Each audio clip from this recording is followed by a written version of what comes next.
குடிகாரங்களுக்கு ஒரு அன்பான வேண்டுகோள்.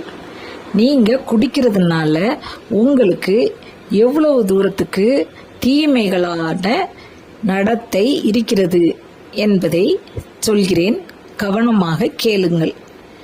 நீங்கள் குடிப்பதினால் உங்கள் கையில் உள்ள காசு செலவாகிறது.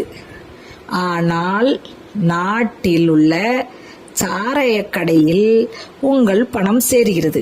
இதனால் கவர்மெண்ட்டுக்கு வருமானத்தை கொடுக்கிறீர்கள்.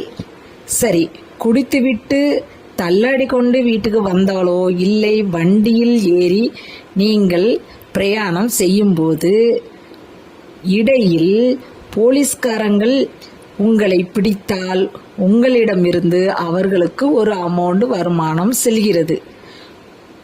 பின் அதே வண்டியை ஓட்டிக்கொண்டு செல்லும் போது குடிவெறியில் ஏதாவது தவறுதலாக எதன் மீதோ மோதிவிட்டால் உங்கள் உடம்பில் படும் காயத்திற்கு நீங்கள் மருத்துவமனைக்கு செல்ல வேண்டியிருக்கிறது.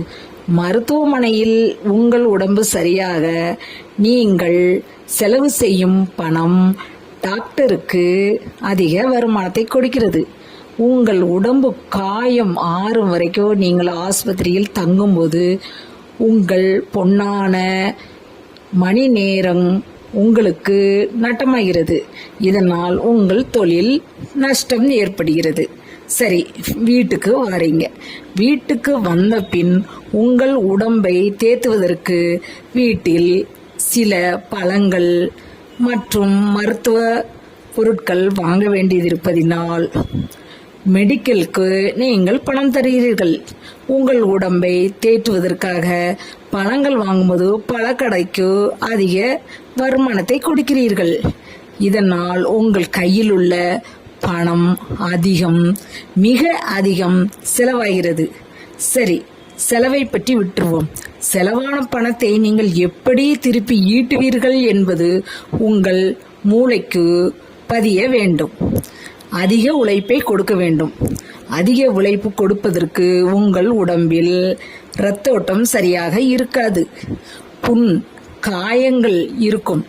இதை ஆற்றுவதற்கே உங்களுக்கு மன ரீதியாகவும் உடல் ரீதியாகவும் பலம் வேண்டும். இந்த பலத்தை பெறுவதற்கு உங்களால் அதிக நாட்கள் மருத்துவ செலவு செய்ய வேண்டியதிருக்கும். உங்கள் மனைவி குழந்தைகள் உங்களை மதிக்க மாட்டார்கள். தெருவில் போனால் உங்களுக்கு அவமானம் கிட்டும். நட்பெயர் மறைந்து கொண்டே வரும். இதெல்லாம் கவனித்து நீங்கள் செய்ய வேண்டியது என்னவென்றால், மனைவி குழந்தையுடன் அதிக நேரத்தை செலவு செய்யுங்கள். குடும்பத்தில் மனைவி என்பவள் வருவதற்கு முன் குடிப்பவர்களாக இருந்தால் அம்மா அப்பாவிடம் அன்பாக பேசி தாத்தா பாட்டியுடன் உங்கள் நேரத்தை செலவு செய்து உழைப்பை கொடுங்கள். நன்றாக ஆரோக்கியமாக இருக்கும்போதே நீங்கள் நன்றாக உழைத்து அதிக வருமானத்தை ஈட்டுங்கள்.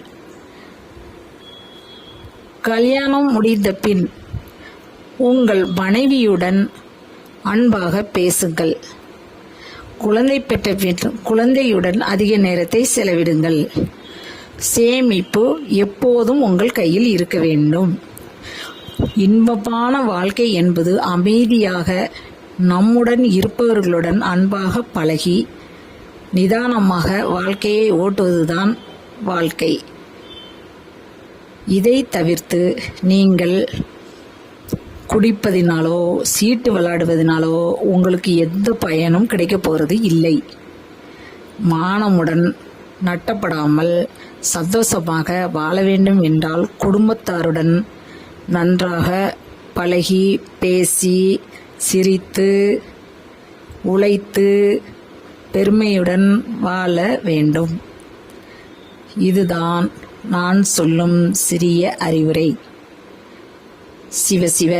திருச்சிற்றம்பலம். குடியை கெடுக்கும் என்பதை ஞாபகத்தில் வைத்து குடியுரிமை பெற்ற ஒவ்வொரு இந்தியனும் குடிப்பழக்கத்தை விட்டு குடிகாரங்களுக்கு ஒரு